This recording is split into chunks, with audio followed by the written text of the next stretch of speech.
ji info point net, informer, éduquer et divertir dans la paix. yow mu bëgg a jot xibaar yu sell te woo waaye itam bu ànd ak njàngalee ak xel mu dal ak jàmm gaawal gaaw abonné suñu compte YouTube bi nga xam ne moo di jàmm ji info point net. salaamaaleykum mbokk internet yi teewlu jàmm ji info ñu ngi leen di nuyu ñu nekk ci ligne bi ak docteur Ibrahima Diop moom nag mooy directeuru clinique Chifa Al Ashkam bu Medina Baye ñu fas yéene waxtaan ak moom ci tolluwaayu jàngoro ji foofu ca Kaolack waaye itam ban taxawaay lañ am gannaaw si bi nga xam ne fi mu nekk nii cas yi mu ngi gën a bëri docteur Ibrahima ñu ngi lay nuyu.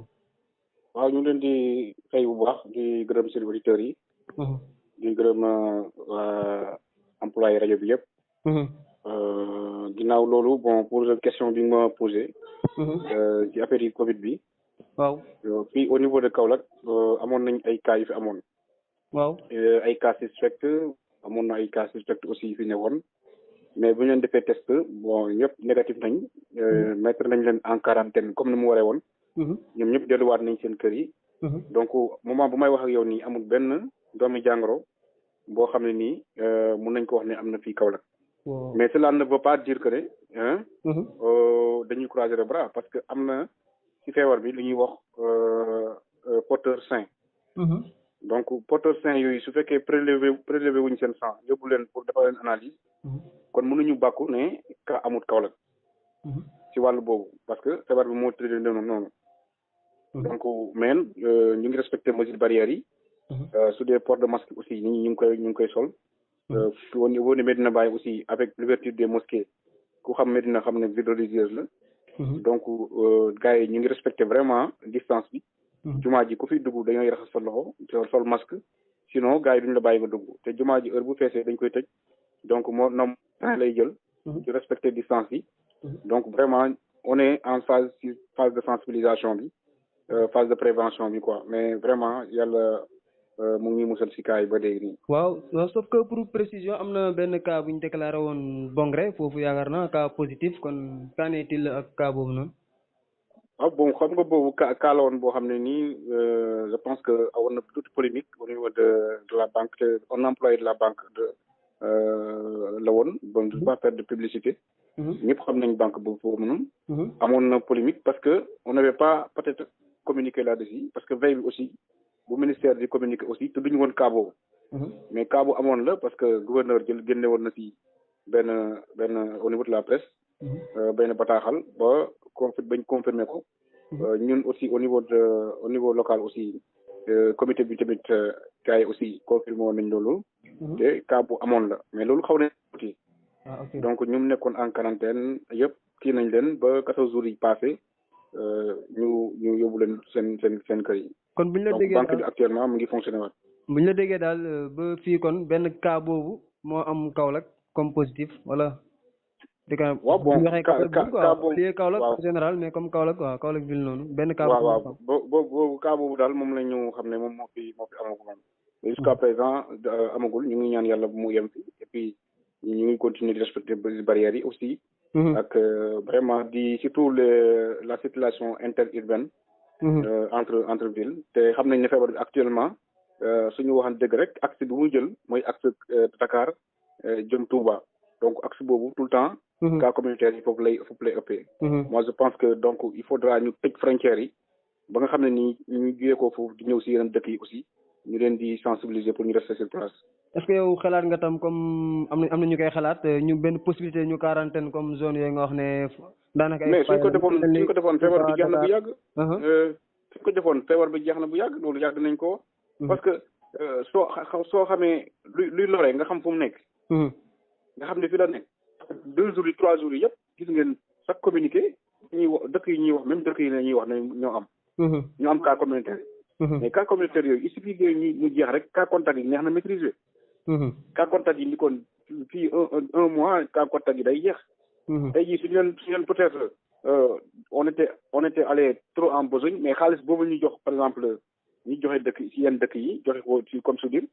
tey jii bu suñu dégagé woon benn budget xool dëkk yooyu noonu moo wax la ne moom mooy am cas chaque fois cas communautaire ñu jéem leen di confiner pendant au moins 14 jours xool nu ñuy dimbale population bi jël waa Croix-Rouge jël bàjjenu gox yi jël yenn acteurs yi comme les policiers les policiers kii comment dire ASP yi jël ay nourriture ay kii ñu ko moom nañ profité sax si koor gi mais si lay gën a neex a confiné que après koor ñu jëm leen di xool di leen yóbbul ay ndogu seen kër yi di leen di de ce fait au moins ci bi dinañ dem ba mu yàgg dootuñu amati benn cas communautaire te su boobaa ni kon bon yeneen dëkk yi ñu may leen ñu continuer seen activité mais fu mu nekk nii ñëpp a ngi am panique lu tax ñu am panique mooy que luuma yi ak école yi ñaar yooyu lañ commencé ubbi te ku wax luuma wax école di nga wax mouvement de population d'une ville par rapport à l'autre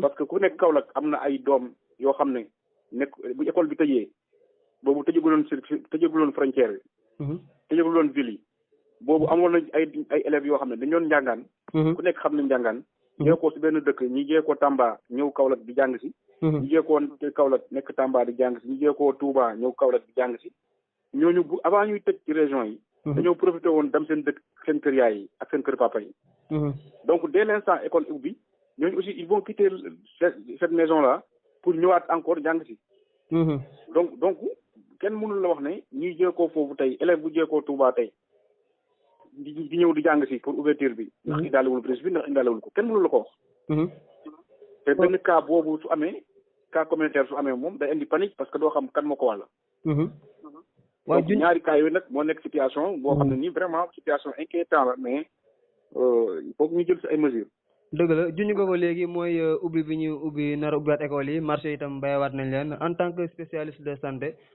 ndax yow ànd nga ci loolu ubbi bi wala non man ànduma si peut-être bon président de la république nag moo ko def peut-être xen xamul région bi certains disent que ay pression lay jël lay jot de pression extérieure certains disent que dafa jël population bi mettre leen à leur responsabilité mais man en tant que acteur santé publique xam luy feebar épidémie moi je pense que loolu danger la léegi nag président daf ko wax bàyyi population bi ci seen responsabilité fii au niveau de Kaolack en tout cas soo xoolee dëkk yu wër Kaolack yëpp di def luuma pratiquement dans cette semaine là semaine bu nekk am na benn dëkk bu war a am def luuma dans la zone di Sine Saloum muy luuma Passy muy luuma Karang muy luuma Sokone muy luuma Foundiougne muy luuma Djilor mais luuma yi may wax yooyu amul kenn ku ci def luuma donc population bi yéen nañ seen responsabilité ba Passy rek ñu ngi ne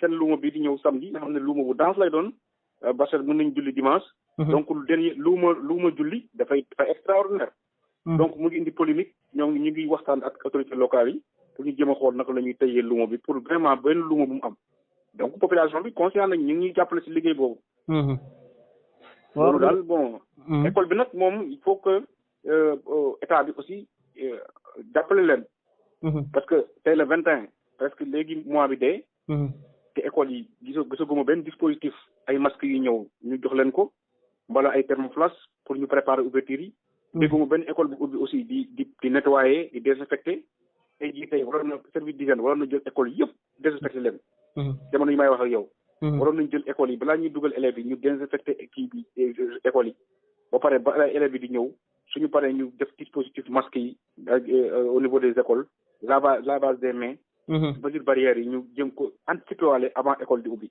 mais xam nga julli gi mu ngi nii si julli gi paase rek daanaka école ubbi na donc waroon nañ mënoon def anticipation politique d'anticipation boobu mais tey jii dans la zone man dégguma si benn information amoo si benn information suñu voyage yi boo xam ne autorités yi jël nañ ko day devant te parce que on est à presque moins de 2 semaines waaw loolu donc c'est inquiétant autorités yi dégg nañ ko xanaa dinañ ci bàyyi xel bu baax a baax waaw docteur Diop suñu laaj bu mujj kii nga ci structure de santé privée nga yor fan yi dañoo dégg ñi nga xam ne dañoo yor structure sanitaire privée yooyu di ñaxtu comme quoi que état bi daf leen seetaan ba daal ñoom instant yi dañuy rencontrer ay difficultés daal pour équipement yi nga xam ne daal nañ ko jënd pour protéger maanaam seeni ay personnel ndax yéen am ngeen li ni mel problème boobu.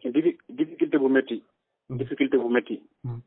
difficulté bu métti lu tax parce que clinique privée yi tey ñun en tout cas dañuy boole wut ci benn dispositif.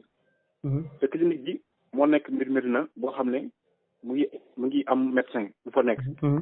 Medina Baye benn clinique moo fa nekk mooy clinique Chifa Al Ashkam boobu ak benn poste de santé. poste de santé bi infirmier moo fa nekk. donc clinique bi la médecin nekk tey jii su amoon cas tey ñi yàlla tere. fu ñu koy njëkk a yóbbu mooy clinique bi lañ koy njëkk a yóbbu avant ñu koy yóbbu feneen. donc clinique bi waroon na am dotation tey ñu war autorité yi waroon nañ jël ay kii moom heure bu ma lay waxal nii clinique bi ambulance amuñu ko ambulance. ambulance sax clinique bi Medina Baye bi amulu ko. loolu dee na ba guddi gi dañuy am te ñun clinique boobu du clinique sax privé clinique sociale la. sëriñ Cheikh Imam Assane Cissé rabi àlla ñu ngi koy ñaan yàlla xari ko àjjana. amiin yaa rabbi. moom moo jëfoon clinique boobu di ko dimbale jaamu yàlla bi moo tax mu tudd Chifa Al Ashkam. maanaam pour askan bi moo ko taxoon jóg. tey jii bu mu génnee àdduna nit ñi ñoo si nekk ñun di daan doole di dëb di daanu amul benn état bu ñu dimbal beneen dimbal bu jeexoo si état ñëw si clinique boobu noonu. du wàllu garab du wàllu ambulance du wàllu même personnel de santé. tey jii may wax ak yow médecin yi fay nekk ak ñi fay liggéey ak ñoom ñëpp ñun ñu leen di fayal suñu bopp te amul benn clinique privée bu ñu gën a yombale ticket parce que ñun utuñ xaalis dañuy dimbale askan bi. ban clinique privée ngay dem di jël ticket di fay 2000 francs amul benn au niveau national. moom rek moo ko kon ça veut dire que loolu du clinique. maanaam kii la boo xam ne c'est social. ok donc état bi war nañ mën a jàppale bind nañ état bi nag bind nañ ministre de la santé. bind nañ ba sonn mais amuñ benn répondant pour ñu dimbale ñu si boobu te tey jii su Medina du ma la waxoon nii su Medina tey su amoon kenn ku feebar tey guddi lu mu mënti guddi clinique bi lañ koy njëkk a yóbbu avant ñu koy yóbbu feneen. donc tey ay kilifa ñoo fa dëkk kenn du la waxal Medina Baye. dëkk boo xam ne dëkk international la. boo xam ne ñëpp fay dajee ay Mauritaniens ay Nigériens ñëpp ñu ngi foofu noonu. donc foofu waroon na am une considération boo xam ne nii ci le plan sanitaire boo xam ne de haute portée lay doon. te tey jii clinique mu ngi nekk en difficulté amul xaalis parce que lu tax la majeure partie guddi gi lañ doon liggéey te guddi gi yow yaa ma gën a xam ne confinement moo am. à partir de 20h 21h. doo gisati kenn kon garde amatul. te nit ñi dañuy ragal a dem hôpital. nit ñi ñëwatuñ hôpital ñëwatuñ ci clinique yi. fekk ni y a des problèmes di mënatuñ fay seen salaire yi difficulté bu mat lañ am ba tey ji may waxee amuñ benn dotation gant ñii masque ñii kii bu ñëw si clinique bi amul. amul benn dotation buñ jot si état. loolu nag moom wax dëgg yàlla ci lancé un appel suñu ministre bi déggee mu ñëw jàppale ñu. dëgg la. kon docteur Moustapha sa kàddu bu mujj lan lay doon ci suñu entretien bi. waaw gërëm leen sant leen rek di ñaan yàlla musal bu seytaane si Covid bii nii. yàlla jeexal ko fii teg. et puis ñu di wax aussi autorités sanitaires yi. ak autorités administratives yi autorités locales yi ak autorités politiciens ñu xam ne santé est au devant au milieu et à la. parce que ku amul wér-gu-yaram doo xëy dem liggéey. tey jii gis nga benn kii rek moo am problème benn muy santé moo am problème mu répercuté wu si éducation répercuté wu si transport répercuté wu si commerce. répercuté wu si social répercuté wu si yëpp. et pourtant benn branche la muy santé. donc pour ñu wax nañ war nañ mën a jóg defar suñu bopp xool suñu système sanitaire. parce que dans la sous-région fii nii ñu doon jàngalal fac université. ñëpp ay étranger lañ. soo xoolee suñu classe yi ñu mën a ñu promotionnaire yi 80% yi mbala 70% yëpp ay étranger lañ. Côte d'Ivoire ay Mauritanie Maroc ñëpp fii la ñuy jàngee ci médecine Sénégal. donc su dee wàllu matière grise médicale. ñun mantelé wuñ ko am nañ ko ba mu doy. am nañ ñu xereñ mais problème bi mooy plateau technique ak équipement loolu mooy suñu problème. loolu aussi ñu ngi ci lancé autorités yi pour ñu jàppale ñu si bu baax. parce que il faut attendre aussi à des épidémies parce que monde bi moo demee noonu. monde bi mooy évoluer. monde bi mooy évoluer donc il faut attendre à d'autres virus il faut attendre des mutations. loolu il faut que ñu jël suñu devant ñun tamit pour problème sanitaire yi mel nii bu ñu dalati. docteur Ibrahima Diop ñu ngi lay jaajëfal. waaw ñu ngi leen di jëmee bu baax merci beaucoup. di jaajëfal itam mbokk internet yi nga xam ne ñu ngi ñu doon bàyyee xel ci Jammj Info di fàttali ne yow yaay directeur clinique Chifa Al Ashkam bu Medina Baye.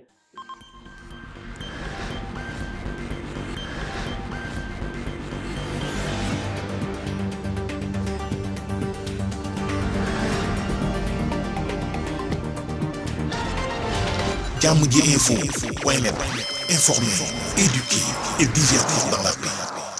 yow mu bëgg a jot xibaar yu sell te woo waaye itam bu ànd ak njàngalee ak xel mu dal ak jàmm gaawal gaaw abonné suñu compte YouTube bii nga xam ne moo di Jammj Info .net